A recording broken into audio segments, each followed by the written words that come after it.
Bienvenidos a Drive Talks, el podcast de Drively. Síganos en todas nuestras redes sociales como Drively Colombia. Sin más preámbulo, vamos con el podcast.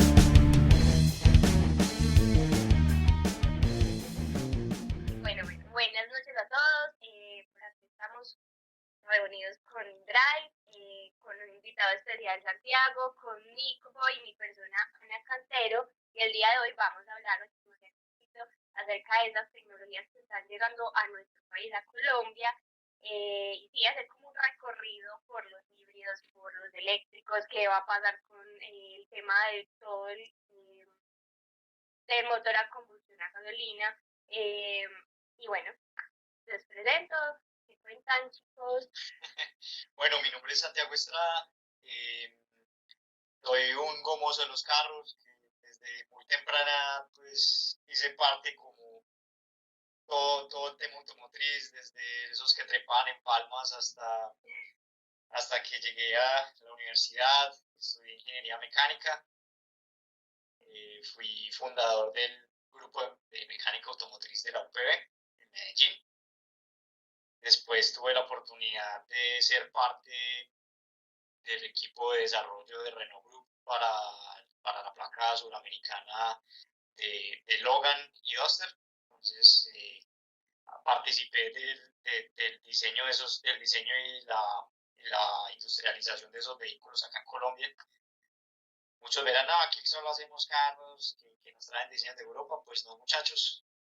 Aquí se hacen muchos cambios para poder adaptar estos vehículos a las condiciones latinoamericanas. También tuve la oportunidad de enseñar el curso de introducción a la mecánica automotriz en la UPB, y también fui profesor de la Facultad de Ingeniería Mecánica en un curso que se llama módulo de Ingeniería Aplicada. Antes ahí los puse a jugar carritos a los pelados. Y en este momento voy a empezar a ser ingeniero de diseño en Chrysler con los nuevos carros eléctricos que se vienen. Entonces aquí súper contento de estar con estos pelados, de que hablemos un poquito de los carros, de que nos agarremos un poquito las mechas desde la perspectiva cliente y desde la perspectiva de la industria. Entonces muchas gracias, Ana, por esta invitación. Qué belleza, qué belleza. Qué belleza. Bueno, y yo me presento, soy Nicolás Caro y pues represento otra partecita de Driver. Entonces, bueno, vamos, comencemos a hablar del tema. El tema en sí es el inicio del cambio tecnológico automotriz en nuestro país. Y debemos recordar que Colombia ha sido un país que tecnológicamente hablando ha venido avanzando a pasos agigantados, ¿no? Hace 60 años teníamos una tecnología muy distinta de transporte en nuestro país y a medida que se fue abriendo a la globalización fueron llegando nuevos vehículos. Y hoy en día afrontamos la llegada de vehículos híbridos y eléctricos a nuestro país. Entonces, ¿cómo afrontar la llegada de estos vehículos conociendo las limitaciones que tiene nuestro país, pues al rezago tecnológico que tiene frente a otras naciones? Santi. Es muy importante, antes de hablar de la tecnología, hablar de las condiciones que los colombianos nos enfrentamos en el día a día. O sea, contar cómo son nuestras carreteras, cuáles son nuestros hábitos de utilización del automóvil. Pues, como ustedes han visto, que se montan 6 personas en el Renault 4, que hay huecos en todo lado. Vivimos unas condiciones muy especiales, porque estos son de los pocos países en el planeta Tierra, pues, y eso nos dimos cuenta cuando trabajamos en Renault en toda la parte de adaptación de sistemas de refrigeración, donde se combina altura, alta temperatura y alta humedad. Y esos son 3 enemigos de los vehículos. Entonces, eso ha obligado a que pensemos 2 veces antes de hacer decisiones con estos nuevos vehículos. ¿Por qué? Porque están llegando carros turbo, están llegando carros eléctricos y están llegando carros con diferentes definiciones técnicas, por ejemplo, de altura del piso al vehículo. Entonces, hay cosas que están empezando a hacer que están empezando como a chocar, otras que están empezando como también a adaptarse muy rápidamente al mercado colombiano. Y ahí nos vamos encontrando con muchas con muchos diferentes retos, de, por ejemplo, cómo el carro turbo funciona en Colombia a diferencia del resto del mundo, de cómo, por ejemplo, los carros eléctricos para mejorar el coeficiente de drag, el coeficiente de arrastre, los ponen más bajitos y cómo eso nos impacta al colombiano de a pie. Y muchas veces estos manes que están trayendo nuevas marcas de carros a Colombia vienen con una cosa en la mente, no, estamos trayendo la definición técnica que se hace para China, Estados Unidos, y la ponemos a funcionar acá y nos estamos empezando a encontrar cosas demasiado interesantes. Entonces, aquí vamos a hacer como un pequeño debrief técnico de cómo ustedes ven desde el punto de vista cliente todos estos nuevos carros que están llegando, cuáles son sus impresiones y cómo eso está empezando a chocar un poco con el tema técnico. Algunos entrando muy bien y otros teniendo varias potenciales dificultades. Es que es complicado entender ese tema y pues afortunadamente contamos contigo para discutir de este tema técnico.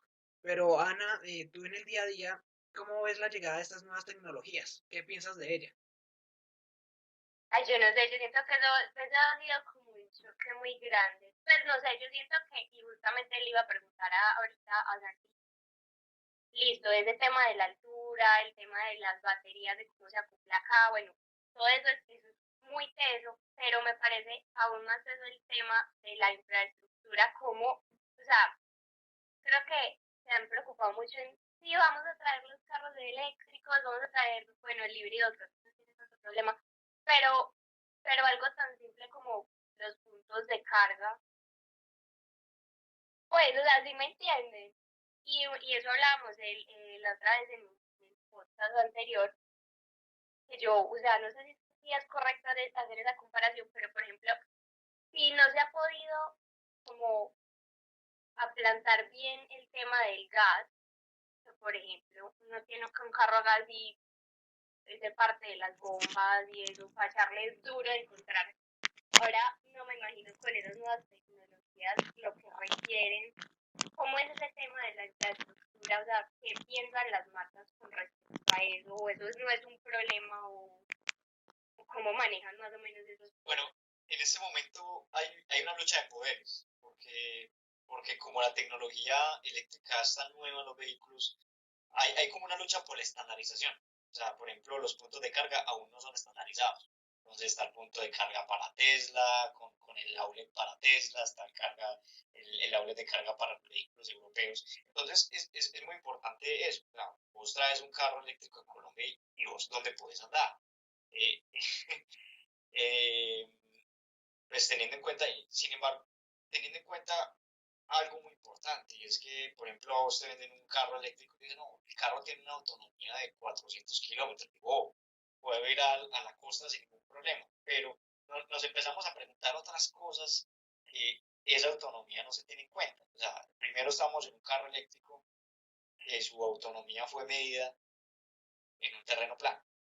Mm, Segundo, un carro eléctrico el cual fue medido en un clima de otro lado. Entonces, yo considero que es un ejercicio que está muy pendiente aquí en Colombia, es todo ese tema de la homologación de los vehículos a las condiciones colombianas, porque están llegando a promocionar muchas cosas y están obviando muchos parámetros alrededor de las condiciones especiales que nosotros tenemos acá. Entonces, el tema de estandarización es súper importante para que el carro sea usable.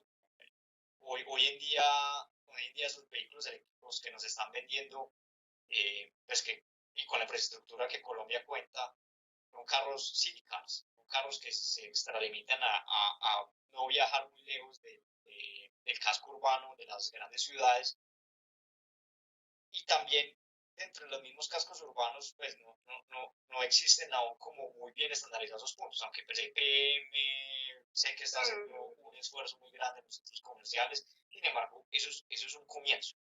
Y también por otro lado estamos empezando como el hidrógeno había sido como medio abandonado un tiempo, dado que pues, el almacenamiento del hidrógeno es complejo y su producción también, pues, aunque sea uno de el material más común en el planeta, sigue siendo complejo ponerlo dentro de un cilindro, pues, y los procesos industriales que se significa. Pero eso también está empezando como a tomar cierto protagonismo porque en este momento Ecopetrol está invirtiendo miles y miles de dólares en hacer el hidrógeno también una fuente energética. Entonces todavía no nos hemos puesto de acuerdo. Entonces estamos en una locura, estamos en este momento como en el sacudón industrial de darnos cuenta, bueno, cuál va a ser la tecnología que nos va a mandar. Y yo creo que todavía no existe un camino claro de hacia dónde vamos con eso. Bueno, Exacto, entonces respondiendo a la pregunta de Nico, yo creo que en un futuro sí vamos a tener tecnologías brutales acá, o sea, despacio, pero vamos a tener cosas muy interesantes.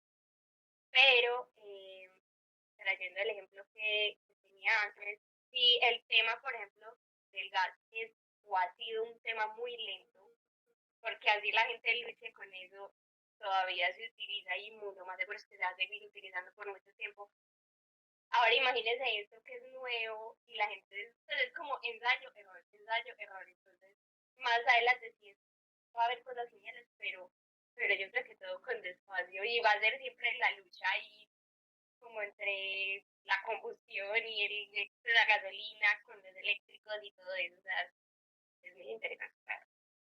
sí, es muy chévere. Yo ahí metiendo la cucharada y haciendo de abogado del diablo, tengo por acá en mi lista que en nuestro país pues ya se encuentran puntos de recarga de la compañía Celsia, Voltex, que es la división eléctrica de Terpel, y los puntos de carga de EPM y la empresa de energía de Bogotá en el Codensa en estos momentos en nuestro país. Voltex ofrece una línea de carga eléctrica por uno de los corredores más importantes de nuestro país, que es Bogotá-Cali, con ciertas electrolineras, como las llaman ellos. Celsia también ofrece ciertos puntos de carga en nuestro país, en el Valle del Cauca y en Bogotá, y pues EPM en Antioquia y la empresa de energía Bogotá acá en Bogotá, claramente. Entonces sí, digamos que por el momento son city cars que tienen alguna limitante de movimiento en nuestro país, que irá creciendo esa red de servicios eléctricos pues para ofrecerle a estos vehículos y que en el momento es gratis, eso hay que tenerlo muy en cuenta. El servicio de recarga de Voltex es gratis para todos los vehículos eléctricos en nuestro país. Pero entonces, bueno, vamos a tener o vamos a seguir en una pelea entre motores a combustión, eléctricos, híbridos en nuestro país. ¿Qué piensan ustedes? Yo, yo pienso que estamos en una época de transición. Miren, por ejemplo, el ejemplo de la Fórmula 1 en 2026, que va a seguir siendo un motor híbrido, sin embargo van a ir a combustibles sintéticos, de fuentes renovables. Tenemos el tema del hidrógeno, que en los últimos 5 años, diría yo, estamos pudiendo obtener hidrógeno verde. Puedo hacer un pequeño paréntesis ahí. El hidrógeno tenía otro problema, y es que el hidrógeno también estaba siendo obtenido de bases de petróleo, o sea, de gas natural, y el propano se obtenía hidrógeno. Pues el proceso energético pues incluía esos gases, entonces pues no era muy sostenible desde el punto de vista ambiental, pero ya con todo este avance de la tecnología solar y todo eso, estamos pudiendo producir hidrógeno verde, pues, que le da un punto extra a esa energía. Por el otro lado, el tema eléctrico, o sea, no es una mentira que hoy en día Colombia produce una energía. Pues nosotros a veces nos ponemos muy detrás de los otros países, pero si nos ponemos a ver las gráficas, de hecho Colombia tiene la producción energética más sostenible que el propio Alemania, porque tenemos muchas fuentes hídricas. Entonces, si hacemos ese análisis, nos ponemos a mirar, las tecnologías eléctricas pueden ser buenas también en Colombia. Y a veces también tenemos que recuperar un poco esa confianza de lo que nosotros hacemos. Y por ejemplo, eso es uno de los datos que la gente pasa muy por encima. No, tenemos que ser como Alemania. No, Colombia tiene algo muy importante, y es la independencia energética. Y a partir de los recursos que más tengamos abundancia, vamos a ir direccionados así. Entonces yo diría que en estos años lo que más avanzará son los vehículos eléctricos. Yo veo que todavía el tema del hidrógeno está muy verde y la combustión claramente se va a tratar de como eliminar porque Colombia es un follower, no es un early adopter de las tecnologías, entonces va a tratar de seguir lo que hace Europa. Y creo que va a ser un salto un poco más cuántico respecto a lo que ellos hacen, porque ellos han hecho pues como una transición un poco más responsable. Pues, en términos de desarrollo automotriz, ellos están aproximadamente 15 años más adelante de lo que nosotros producimos y vendimos localmente. Porque, por ejemplo, los vehículos a combustión, estamos 5 estándares atrás de lo que lo que es pues, lo más actual en términos de emisiones. Pero, por ejemplo, a ver, yo creo que todos, o sea, lo que buscan pues como otras empresas, obviamente es el compromiso ambiental, ¿no? Eso sí es más que un hecho y tienen pues como de la parte ecológica, que no sé qué, bueno, todo lo que está como súper importante ahora. Y pues eh, me parecería súper interesante, respondiendo pues como a la pregunta de Nicolás, que nos explicaras un poquito, listo, el tema de los híbridos, el tema de la parte eléctrica, pero o sea, eso es un hecho. Pero está por ese lado la parte de combustión. Uno todavía en esos momentos, a pesar de que están sacando tecnologías súper chéveres, adictos como con más compromiso ambiental, también por el otro lado está la competencia trayendo todavía carros a externa. Eh, no sé ni qué, no sé Santi si está bien decirle downsizing, no sé si eso cabría acá. Pero como, pues, o sea, pero el caso es que me encanta, o sea, me encanta eso y uno sí siente como ese choque bueno, eso jalas para acá, pero esto también jala para este lado y bueno, y acá mi pregunta, por ese lado de la combustión interna, ¿cómo influye, por ejemplo, ese tema del turbo de geometría variable, válvulas recirculadoras, del catalizador, porque todo eso es enlazado, o sea, ellos quieran seguir con esa parte de, listo, vamos a seguir sacando carros a gasolina, pero entonces, ¿cómo vamos a hacer para que cumplan los estándares, por ejemplo, de emisiones o bueno, este tema del euro y esas cosas? Pues eso sí, sí, hay muchas cosas ahí en el medio. no sé cómo formularla. No, yo entiendo tu punto. Tú lo que quieres decir es cómo, pues, porque en este momento estamos en una etapa de transición, o sea, ya no estamos vendiendo más eléctricos que gasolina, en este momento estamos vendiendo más vehículos a gasolina eléctrico y yo quiero ser aquí el caballo negro pues, y también un poco violentar mi argumento anterior y es, por ejemplo, el ciclo de vida de los carros eléctricos no está resuelto. O sea, un carro eléctrico llega al fin de vida, Colombia todavía no tiene un plan como muy claro de cómo tratar ese tipo de desperdicios que deja un vehículo eléctrico. Entonces, estamos aprendiendo, estamos trayendo tecnologías intermedias y tocas algo muy interesante, que es el downsizing. Pues para los que no saben, en este podcast el downsizing es, para hablarlo analógicamente y no entrar pues como en cosas muy complejas, es hacer más con menos. ¿Y eso qué significa? Motores más pequeños, sin embargo, motores muchísimo más estresados. Estresados me refiero es que están llevados un poco más al límite y, y llevados al límite porque se le agregan muchas complejidades. Una de ellas, Ana ahorita lo mencionaba, es el turbo y también tratamiento de gases, catalizador, que el FAP, que es el filtro de partículas del diésel, entre muchas otras soluciones que la industria automotriz ha encontrado. Y todo eso ha ido agregando muchísimas complejidades a las soluciones técnicas que estamos trayendo a la tecnología automotriz. Yo hice parte del desarrollo de la Duster 1300 Turbo y nos encontramos con cosas demasiado curiosas. Traímos la definición europea a Colombia y nos dimos cuenta que no funcionaba.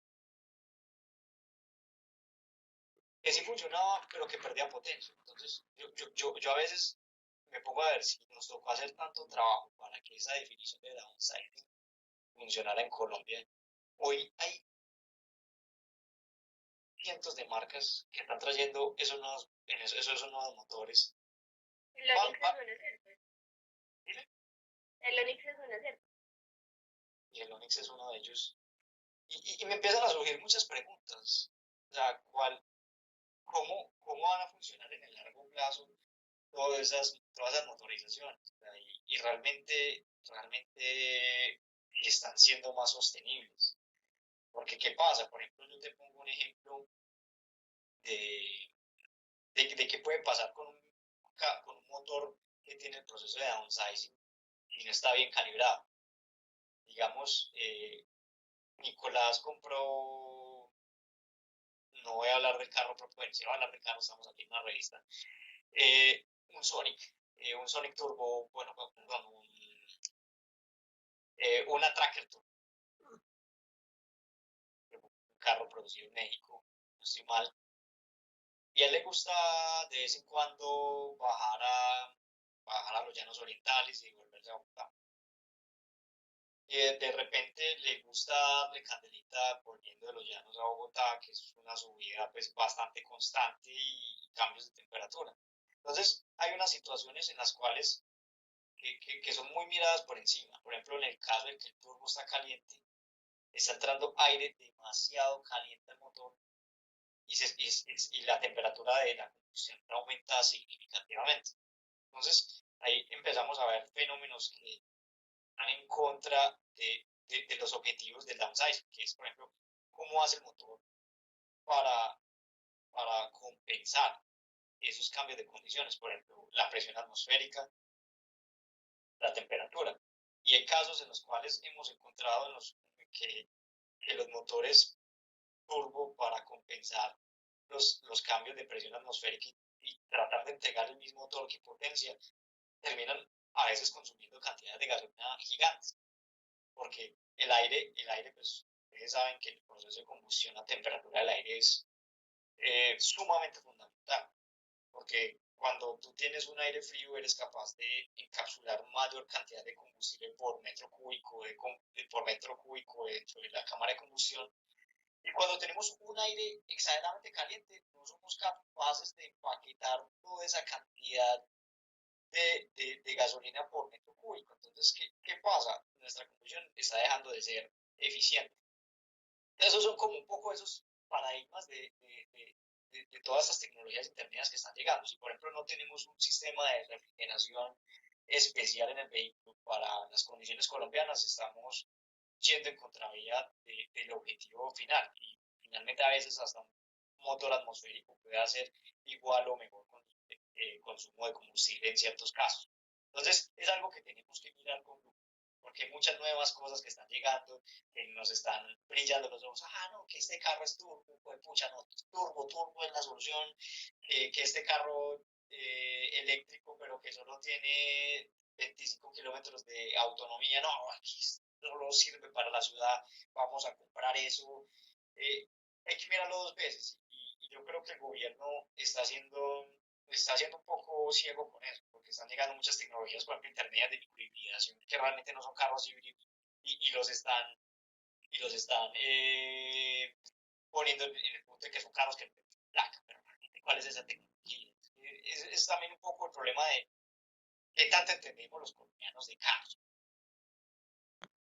Pregunta ahí del diablo, ya que me colocaron de ejemplo. Eh, Voy a hacer como si fuera un usuario normal de carro que le da por decir, oiga hermano, voy a ir al 7 de agosto y le voy a ir a meter un turbo a ese carro. Con ese ejemplo que tú colocaste de la tracker, eh, ¿no se supone que el aire que ingresa al motor ya no viene refrigerado por el intercooler?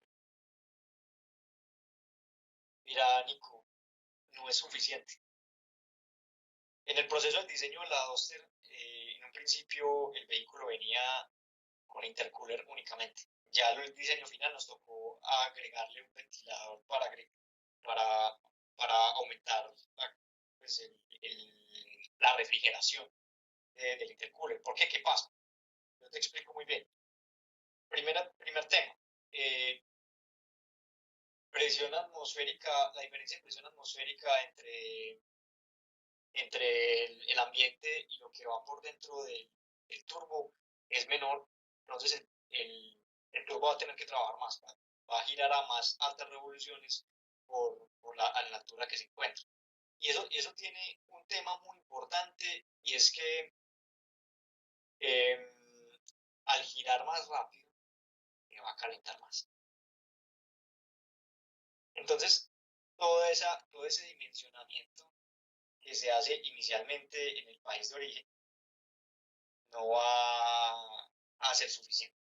Entonces, cuando tú dices, no, simplemente voy a poner intercooler en el carro, no es suficiente, porque yo, por ejemplo, he visto muchas veces así en la calle, cuando voy a la bomba, todas esas cosas de carros, veo así gente con intercooler así gigante, gordo, pero sin ningún enfocador.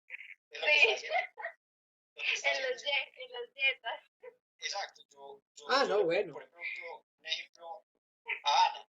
O sea, por ejemplo, Ana se va a peinar el pelo con un secador, pero el secador, y digamos que Ana tiene un pelo demasiado grueso, no es capaz del secador realmente llegar a donde necesita el aire. Eso mismo pasa con los intercoolers. Vos puedes poner el hijo de tu intercooler, pero si vos no sabes dirigir el aire va a perder tanta presión que no va a ser capaz de pasar a través de ese tema. Entonces, es un tema de física. Entonces, vos decís, mientras más grande mejor. No, hay que saber inteligentemente, dependiendo de cuánta potencia vos vas a generar, cuál es el tamaño del turbo, cuáles son las condiciones atmosféricas para, para poder hacer un sizing correcto de este tema.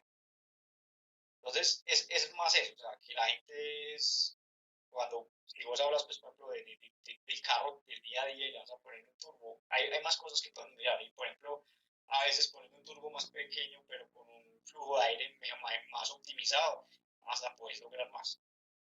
Vea, muchachos, ahí entonces le Pero dimos obviamente no. una clase gratis a los del 7 de agosto y les van a cobrar más duro cuando les instalen los turbo. Ana, ¿qué piensas? No, pero ay, no, a mí me parece tan serio este tema del downsizing y todo eso. De hecho, con ese tema de las personas que compran y llegan y le dicen a uno, no, vea, no, es que ese Onix Turbo es la maravilla, no, 70 millones, 80, no, perfecto, y eso tiene turbo. No, Y le alegan a uno, no, es que no, mejor dicho, y eso no gasta nada, pero no tiene turbo, y yo no sé, uno no sabe ni qué decir. total, Uno medio empieza como a explicarles ahí como, no, pero mira, eso no tiene tantos pros, o sea, no es desmeditar a la marca, pero pues no es como tan...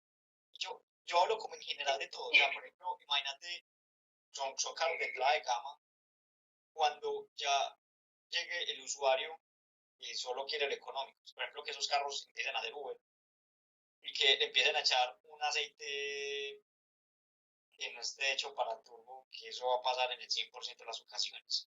Total, Va a total. haber un desastre y la industria que arregla turbos se van a llenar de plata. Porque los turbos tienen unos cuidados muy especiales. O sea, las tolerancias que tiene un turbo para la lubricación de todos los impellers es mínima y el cálculo que se hace desde el punto de vista de la lubricación y de los rodamientos para esos elementos es sumamente precisa. Entonces, cualquier desviación de lo que de las características que necesita el aceite para llegar al turbo lo daña. Temas como, por ejemplo, la evaporación del aceite, la viscosidad, el índice de viscosidad, cómo cambia, el índice de viscosidad traducido, cómo cambia el índice de viscosidad con la temperatura.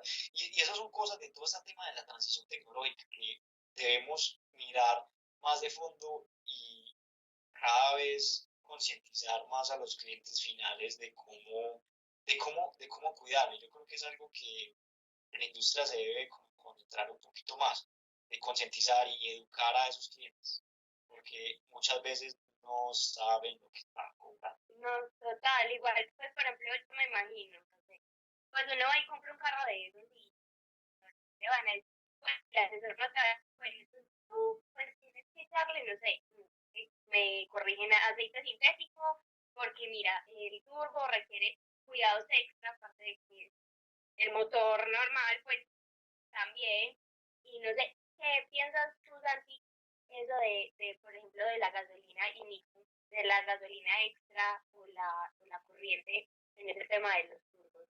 O sea, ¿en qué tanto interfieren? No sé, Eso, ahí me cuentas. eso Ana, va muy de la mano de la calibración.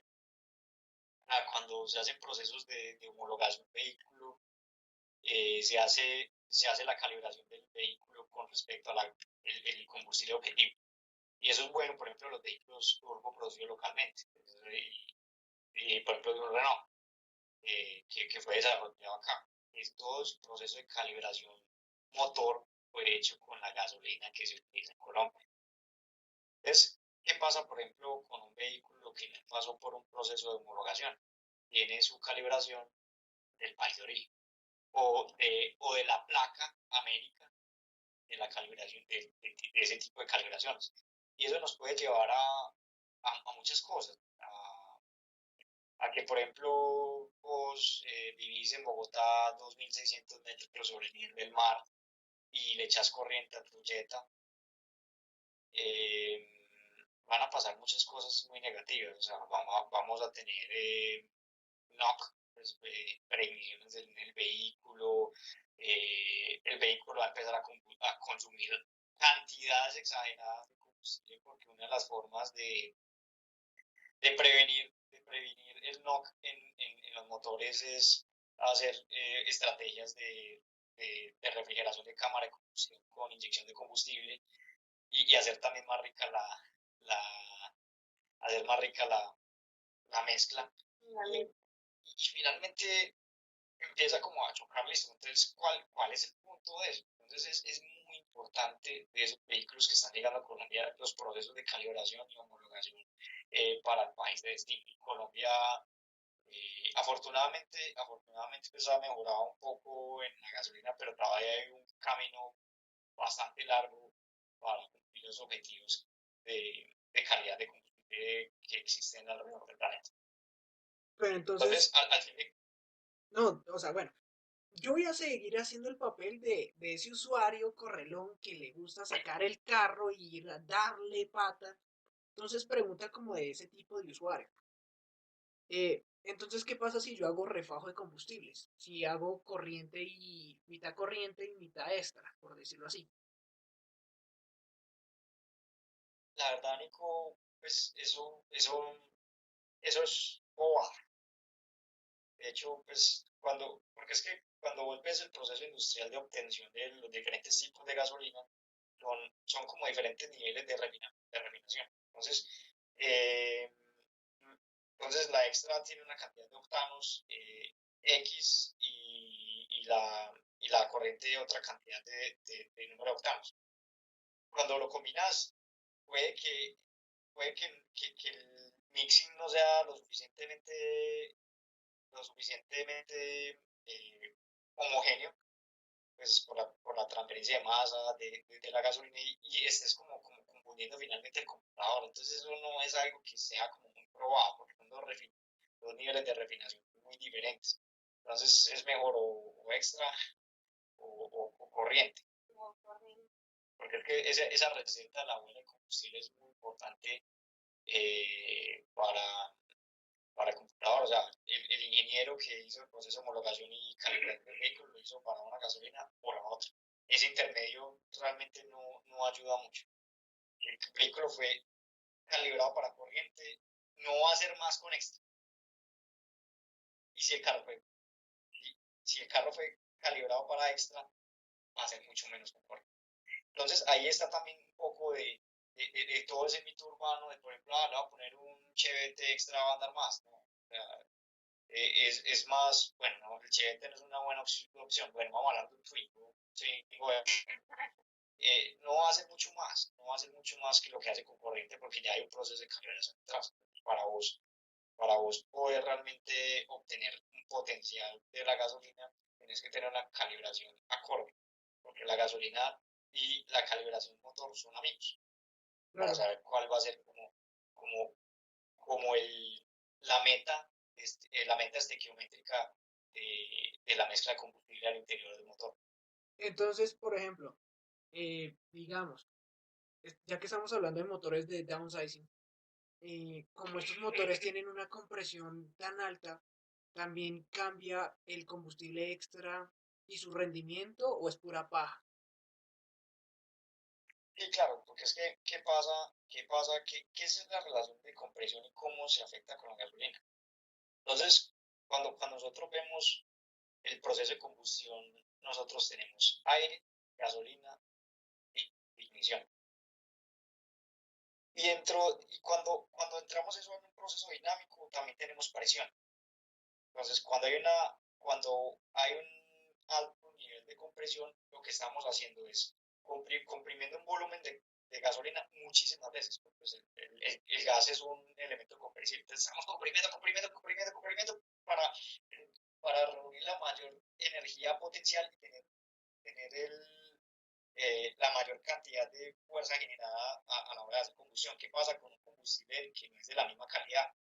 Estoy subiendo,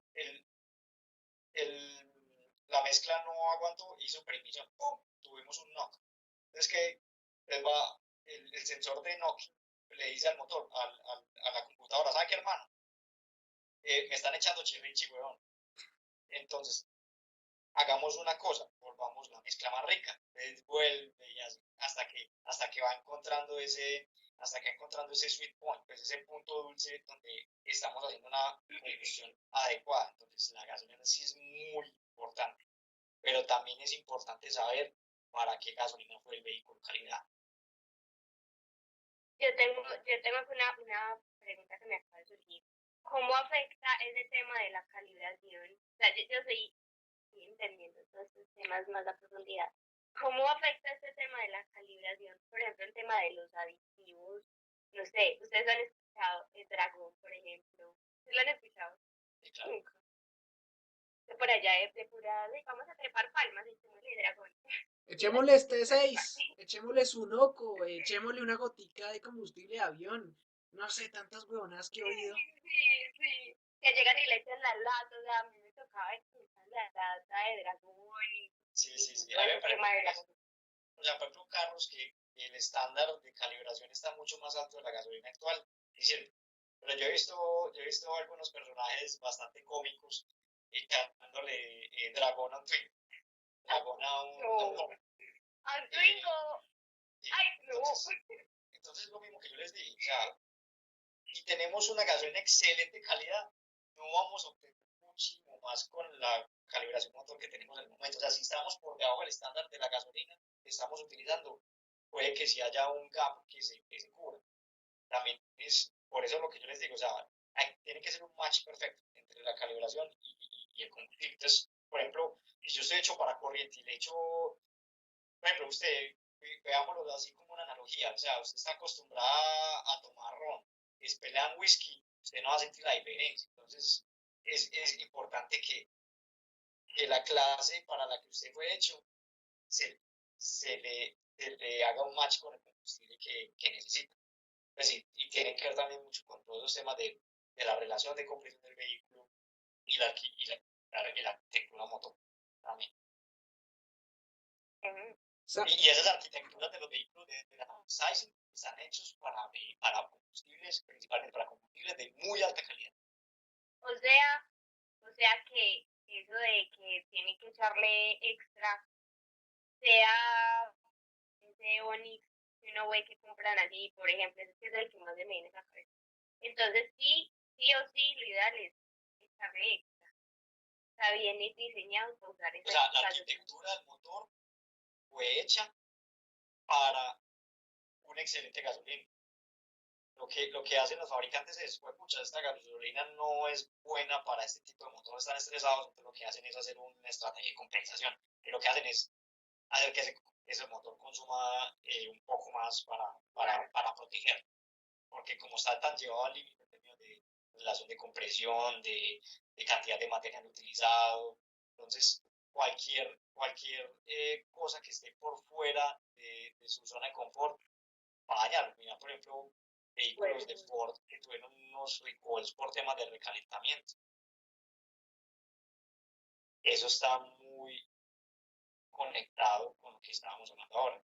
Llegaron unos carros gringos, de pronto con calibraciones para Estados Unidos, para gasolinas de Estados Unidos, y toda esa combinación de altura y de calidad de la gasolina hizo un cóctel perfecto para que tuvieran problemas de calidad. Entonces es muy importante que, que nos demos cuenta, bueno, qué procesos de homologación ha pasado este vehículo. Y los que compraron, por ejemplo, esas Escape hace 3 años, esas Ford Fusion hace 5 años, sufrieron mucho porque los ingenieros no cayeron en cuenta de eso y el usuario final estaba sufriendo. Entonces, ahí le queda la pregunta abierta, o sea, ¿qué también los fabricantes están haciendo esos procesos para estos nuevos tipos de tecnologías llegando a Colombia? Porque no es una respuesta tan directa. Es complicado, o sea, Ana, ¿cierto? O sea, uno para consumidor final, digamos que está ingresando, que no conoce el tema, pues puchica, todo se resume a qué gasolina le pongo a este berraco carro, cómo me va a andar, es turbo, es híbrido, es eléctrico, bueno, son varias cosas de las que tenemos que hablar y de las que afortunadamente Santiago nos va a estar acompañando en muchas más oportunidades. Entonces, bueno, vamos cerrando sobre este tema del downsizing, que comenzamos de un lado y terminamos en otro, así como en las charlas de carros. Entonces, pues ya que estamos hablando de downsizing y estas cuestiones, ¿qué motor o qué vehículo en esas condiciones actualmente en el país a ustedes les llama la atención?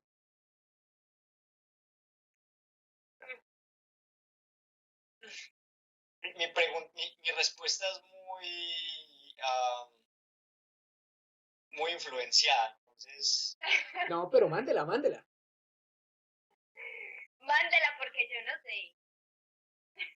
Quedamos bien con el público. es bastante controversial mi respuesta. Yo creo que